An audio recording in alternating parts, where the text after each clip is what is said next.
Gracias, gracias por continuar con nosotros, por supuesto, aquí en nuestro canal de entrevistas. Norma Piña, Isabel Miranda de Igualas, todo este clan, todo este sistema que hay detrás, alrededor precisamente la figura de estas figuras y que se sigue moviendo, se sigue operando. Ya veíamos una carta post-mortem, veíamos diversas denuncias y una de ellas que ha llamado mucho nuestra atención es la que tiene que ver con el abogado Salvador Leiva. Salvador, como usted sabe, ha estado involucrado directamente en todo lo que fue este montaje Wallace y en donde ha defendido, entre otros, por supuesto, a Brenda Quevedo, ha estado con Juana Hilda, todo ello, y también ha sido víctima o señalado por una cuestión incluso de denuncias en su contra. Voy a platicar con él precisamente sobre este tema porque se dio un fenómeno muy particular en la resolución de una de estas medidas presentadas en su contra. Mi querido Salvador, ¿cómo estás? ¿Qué dices? Estimado Jesús, ¿qué tal? Como siempre, un gusto estar aquí contigo y con tu público. No, hombre, gracias a ti de verdad por aceptar esta conversación, querido. A ver, platícanos un poco. Entiendo por el posteo que realizaste en que se está definiendo, se está resolviendo una denuncia interpuesta en el 2020 en tu contra. ¿Y hay una serie de irregularidades o qué es lo que está pasando con este punto, querido? ¿Dónde se involucra Piña, se involucra Wallace? Claro que sí, Jesús. Pues mira, lo mencioné cuando renuncié al cargo de secretario técnico de combate a la tortura de la Defensoría en febrero de 2023, el 2 de febrero. Norma Piña tenía nexos con Isabel Miranda, tenía contratado al denunciante de la desaparición de Hugo y al cuñado de Isabel Miranda. Y lo denuncio nuevamente ahora que se va, ¿no? Que justo una semana antes de salir de vacaciones, la semana pasada, me notificaron la resolución de este procedimiento administrativo que inició en 2020 con una denuncia de Isabel Miranda. Es decir, este procedimiento ha durado ya más de 5 años, o casi 5 años más bien, eh, y es un procedimiento que se ha estado nutriendo durante todo este tiempo con diversas denuncias de Isabel Miranda. Isabel Miranda ha coordinado y dirigido esta investigación desde el Consejo, desde el 2020. Recordemos que la Contralora en ese entonces, que fue por quien se inició esta investigación, era Arely Gómez González. Isabel y Arely no solo han expresado públicamente en plataformas como en Twitter su aprecio y admiración de una a la otra, sino que Isabel Miranda acompañó a esta Arely Gómez cuando se abrió la unidad de antitortura de la Fiscalía General de la República. Han aparecido hasta en los mismos reportajes de modelaje, eh, cómo se visten, cómo imponen moda, ahora sí, ¿no? Han aparecido en reportajes sobre las mujeres más exitosas en México. Es decir, tienen una amistad de años, de más de una década, eh, de confabulación y de probable corrupción. Así es como se inicia esta investigación. A partir de entonces, Isabel Miranda siguió metiendo distintas denuncias. Denunció en un total 15 hechos, todos relacionados con el caso Wallace, el haber presentado amparos a favor de Brenda Quevedo, el haber presentado el caso de Juana Hilda ante la Suprema Corte, que liberó la Suprema Corte hace unas semanas, fue gracias a ese amparo, el haber supuestamente enriquecimiento oculto, el haber hecho actos de nepotismo por meter a mi expareja en la Defensoría Pública. Es decir, fueron 15 acusaciones, todas relacionadas con el caso de una u otra forma, y al final la única que prosperó fue una visita que hice al penal del Ceferezo 16 a entrevistarme con Juana Hilda y con Brenda, que en esa ocasión me acompañó Ricardo Rafael.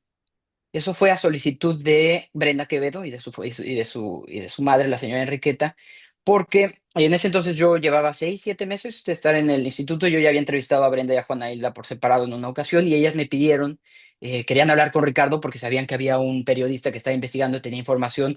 Ricardo tenía estos testimonios de ex funcionarias del centro penitenciario en Islas Marías, ¿no? Que acreditaban la tortura de Brenda, y ellas querían corroborar esa información y ver si les servía a su estrategia de defensa, que por cierto fue lo que se usó para la opinión del grupo de trabajo y también para el amparo directo de Juana Hilda. Esta investigación terminó hace casi 3 años. Sin embargo, recientemente, en octubre de 2024, Norma Piña decide revivirla, decide abrirla y decide acusarme y termina con esta sanción, ¿no? Una resolución que vota la Comisión de Disciplina del Consejo, que la votó incompleta porque la consejera Celia Maya no estuvo. Es decir, la votaron únicamente Lilia Mónica Benítez, que es cercana a Norma Piña y a Taisia Cruz, públicamente también, y la consejera. de Gibbs, Verónica de Gibbs, fueron quienes votaron para aprobar esta resolución que me sanciona a inhabilitación de 1 año por este ingreso al penal junto con Ricardo Rafael.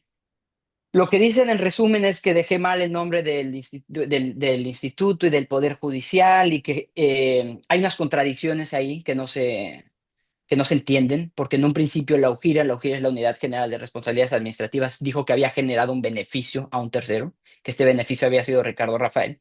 Y luego esta comisión de disciplina, con el proyecto que hace el Contralor, otro personaje oscuro, eh, dice que ni siquiera se tiene que probar el beneficio, que solo se tiene que probar la intención de generar un beneficio. Es decir, no genere ningún beneficio, pero a pesar de que la conducta requiere eso para que sea abuso de funciones, para ellos era suficiente con que hubiera una intención. Es decir, ellos decidieron que yo tenía la intención de generar un beneficio.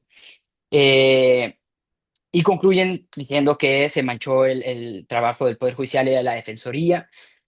Lo que no mencionan, por ejemplo, es cómo fueron estas acciones precisamente las que llevaron el caso de Brenda Lau, no fueron estas acciones las que ganaron la libertad de Juana Hilda.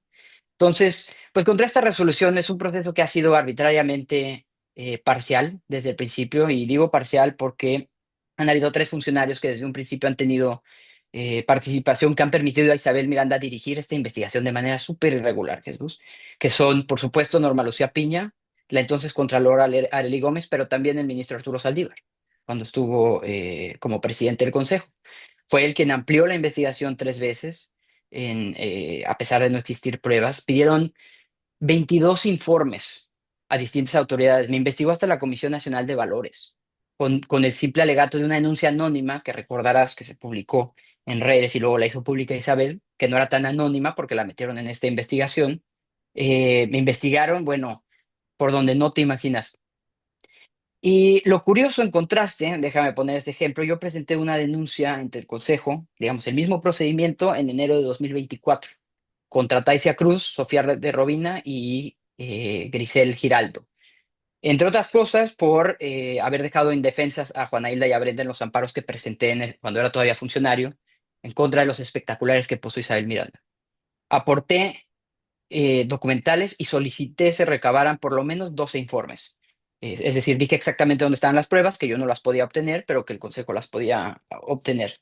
En menos de 2 meses, sin solicitar un solo informe, desecharon esa queja, diciendo que no había dado yo los elementos suficientes. Esa queja, por supuesto, la desechó Norma Piña con este mismo consejero, Antonio, Jesús Antonio. Entonces, esto te demuestra cómo una denuncia depende totalmente de quien presida el Consejo de la Judicatura. En este caso fue Norma Piña, pero también anteriormente fue Arturo Saldívar. Lo único que queda es el recurso de reconsideración, que es una falacia, porque se presenta ante el propio Consejo y lo resuelve el Pleno del Consejo que preside Norma Piña. Entonces, mi lectura es que esto fue el último favor que le debía Norma Piña a Isabel Miranda. Insisto, lo dije desde febrero de 2023. Norma Piña nunca salió a negar esa información, nunca la negó. Y tan no la negó que ahora la está confirmando nuevamente, ¿no? Haciendo esta resolución que está llena de irregularidades de principio a fin, que podríamos entrar a detalle más en cada uno de los aspectos. Entonces, pues bueno, voy a agotar el recurso, que es lo último que falta también para llevar esto a instancias internacionales, junto con todo el tema de las investigaciones penales y también el espionaje con Pegasus. Sí, que como bien señalas, ¿no? O sea, a final de cuentas, pareciera, o más que parecer, pues es una muestra de cómo opera, ¿no? O sea, cómo ha operado esta presión, cómo ha operado estas acciones en las cuales de una u otra forma, pues quieren cobrar facturas hacia personajes, hacia personas como tu caso, que vinieron a desenmascarar toda esta maraña de intereses, oye. Lo que me parece impresentable también, Jesús, es la manera en la que está escrita la propia resolución del Consejo. O sea, el Grupo de Naciones Unidas el Grupo de Trabajo sobre Detención Arbitraria de Naciones Unidas ya dijo que Brenda fue objeto de tortura. La Comisión Interamericana aceptó su caso. Y en su resolución, la Comisión de Disciplina, es decir, el Contralor y las consejeras que ya mencioné, hablan de Brenda como la supuesta torturada, ¿no? Ujú. Hacen estos señalamientos de estas acciones que hice yo para acreditar una supuesta tortura de Brenda. Eh, hablan de la opinión del grupo de trabajo. Es decir, es claro que es más, hasta utilizan el mismo lenguaje para resolver ellos sin citar. Para resolver, utilizan el lenguaje de las denuncias de Isabel Miranda, en especial la que fue supuestamente anónima, que presentó ante en mil cantidad de autoridades. Esta denuncia, me atrevo a decirlo, el proyecto lo redactó Isabel Miranda a través de su abogado. O sea, no me sorprendería en lo más mínimo. Ella fue quien dijo qué tenían que pedir. O sea, estuvieron pidiendo información que no se desprendía de ninguna de las denuncias solo porque ella iba por detrás y solicitaba que se pidiera esa información. Eh, Se metieron con el derecho a la privacidad, ¿no? La entrevista entre representada y abogado.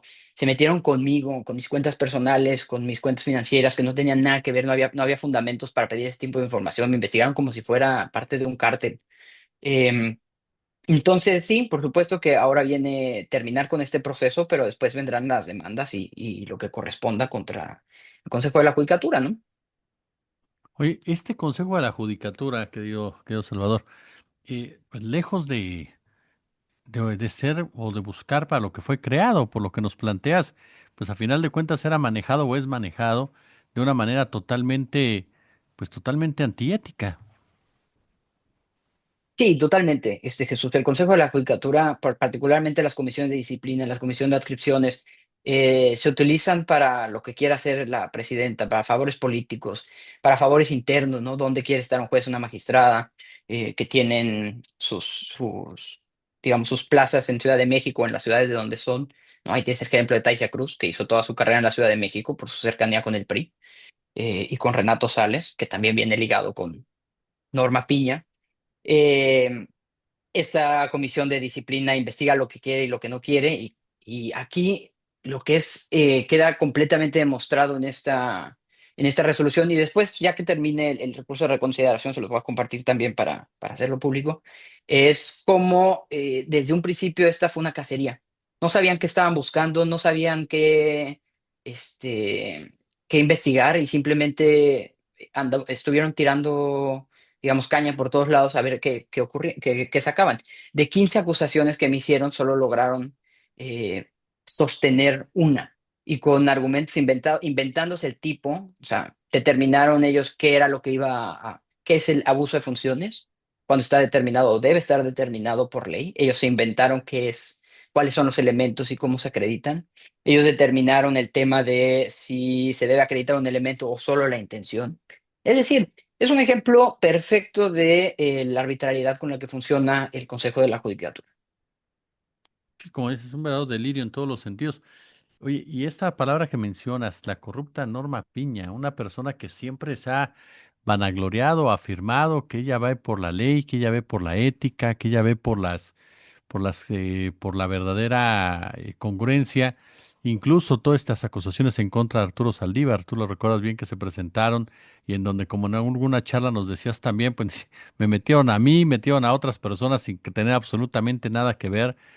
Pues una persona de verdad deleznable en todos los sentidos, esta ministra, oye. Sí, totalmente. Bueno, y qué bueno que recuerdas esa queja, ¿no? Dentro de todos estos asuntos de Estado, por así decirlo, metieron el de Isabel Miranda, con Ujú. el mismo argumento, el presionar para inventar que hubo tortura en contra de Juana Hilda, ¿no? Entonces, ¿y por qué? ¿Por qué ese caso está ahí? Precisamente porque otra vez Norma Piña le estaba haciendo un favor a Isabel Miranda. Sí, Norma Piña representa todo lo podrido del Poder Judicial. ¿Qué ha hecho ella durante todo el tiempo que ha sido presidenta de la Corte? Y ni siquiera como presidenta, podríamos irnos más atrás y también como ministra de la Suprema Corte. Nada, nada, Jesús. O sea, estaban presumiendo supuestamente el trabajo de la Defensoría. Y déjame ahí darte unos números. Ujú. Cuando yo dejé la Defensoría, yo había presentado más de 5.100 denuncias penales. Ahora resulta, según los datos que da la Defensoría, que se presentaron nada más 3.000 y pico desde 2019 a 2025. Es decir, están maquillando las cifras, están ocultando denuncias. Hablan de los amparos, estos amparos que han resultado en la libertad de Juana Hilda, en la creación del Registro Nacional del Delito de Tortura, en la creación de más de una docena de fiscalías especiales para la investigación de ese delito, eh, que son aproximadamente 370. Cuando yo me fui, que fueron 3 años y medio de trabajo, habíamos presentado 340 y pico. Es decir, en 2 años y medio que llevan en la Defensoría, hicieron menos del 10% del trabajo que están reportando. Llevan 2 años y medio paradas en la Suprema Corte de Justicia y en la Defensoría y en el Consejo de la Judicatura sin hacer absolutamente nada. Y por eso la gente dijo se tienen que ir. Ahora, ahí hay que ver, porque también hay gente en la Defensoría que aseguran que van a seguir trabajando ahí con esta barbaridad de falta de resultados por ser amigas del futuro ministro presidente, ¿no? De Hugo Aguilar. Entonces, pues ahí también tendría que tener ahí un ojo de revisar lo que se está haciendo en la Defensoría y pues no podría empezar con un acto de nepotismo de dejar a gente inútil, perdón la palabra, pero es inútil, solo por ser sus amigas. Sí, claro, eso no traerá ningún cambio de fondo, que es lo que se está poniendo como carta de presentación, ¿no? Totalmente. Sí. Oye, y en este punto, ahorita aprovechando incluso que señalas, porque lo vemos contigo, a raíz de la noticia, liberan a Juana Hilda, se empieza a hablar mucho y lo comentamos ese día, de la libertad de Brenda, la libertad de Jacobo, en fin. Pero al ver también lo que pasa contigo, de repente uno se queda pensando y dices, pues lo van a hacer lo más cansado posible que sea. O sea, lo van a hacer más cansado que otra cosa hasta que de verdad no deje de presionarse o hasta que no tengan otro caminito, van a aceptarlo por lo que estamos viendo hasta ahorita, oye. Mira, la libertad del resto o la absolución, que es lo que correspondería, no está asegurada, desgraciadamente. La Suprema Corte, la sentencia, por más que es buena y es buena y técnica para Juana Hilda, pero no necesariamente para el resto. No entró al detalle que se necesitaba, no entró a la desfabricación como tal. Sí es una buena noticia, por supuesto, pero va a depender de la defensa el que se traduzca en una resolución absolutoria. Ahora, hay dos cosas. Una es, la Defensoría lleva ya probablemente un mes, o sea, semanas, presionando a Brenda y a Jacobo para cerrar sus procesos. No sé por qué, no les explican. Supuestamente les dicen que esto se va a resolver automáticamente con la decisión de la Suprema Corte. Eso no es cierto y esta gente se va en un mes. Entonces, ¿cuál es la necesidad de cerrar este procedimiento, estos juicios así? Em, Y por otro lado, la sentencia de Juana Hilda pues va a afectar solamente al proceso del secuestro de Gualberto, no necesariamente a los otros procesos, al otro proceso que tienen los hombres, que Brenda no lo tiene. Entonces, siguen con estos comportamientos extraños. Ya se les acabó el guión, Jesús, porque durante los 2 años y medio que estuvieron, vivieron de mi trabajo, y lo voy a decir como tal, vivieron de lo que yo hice cuando estuve en la Defensoría, nada más, nada nuevo. Eh, pero eso se les acabó. Yo los compromisos que hice antes de irme con Brenda y Juana y las semanas antes de presentar mi renuncia fue la obtención de la medida cautelar, el cambio de medida cautelar, que todo se presentó desde que estaba yo, de Brenda, y el llevar el caso a la Suprema Corte, que también lo hice. Entonces yo cumplí con esa parte, ya no les queda, digamos, trabajo mío para seguirse colgando, porque los últimos dos casos que llevé a la Suprema Corte se resolvieron la semana pasada, por cierto, ganados. Claro. Mi querido Salvador, únicamente que nos ayudes para reiterando, ¿qué sigue ahora con este tema contigo, particularmente con esta demanda? ¿Qué es lo que tienes que hacer? ¿Cómo se va a manejar? Queda este recurso, se llama recurso de reconsideración, que se presenta ante la Contraloría y lo resuelve el Pleno del Consejo. Ahí yo apuntaría quizá una mayoría, que una mayoría de consejeras y consejeros no afines a Norma Piña eh, revocaran ya esta resolución por los argumentos que estoy mencionando. Sobre una parcialidad por parte de estos funcionarios, hubo una falta de defensa adecuada, porque la asesora que me nombraron de la Defensoría Pública no movió un solo dedo en la defensa. Esta defensa la he hecho yo solo, sin conocer de esta materia, porque yo no soy experto en derecho administrativo. Eh, y por las inconsistencias que se dieron durante la tramitación de toda esta investigación. Pues podrían echarla para atrás y ya acabó, que espero que sea esa la decisión. De lo contrario, pues la confirman, se queda firme esta sanción de un año y pues es una de las otras, una de tantas razones por las que voy a acudir a instancias internacionales, ¿no? Claro. Mi querido Salvador, pues estamos muy pendientes, como siempre, querido amigo. Yo te agradezco muchísimo, de verdad, la confianza y el tiempo que nos brindas para entender todo este entramado. Y tú sabes que siempre cuentas con nosotros. Te abrazo fuerte. Muchísimas gracias, Jesús. Igualmente, gracias por el espacio.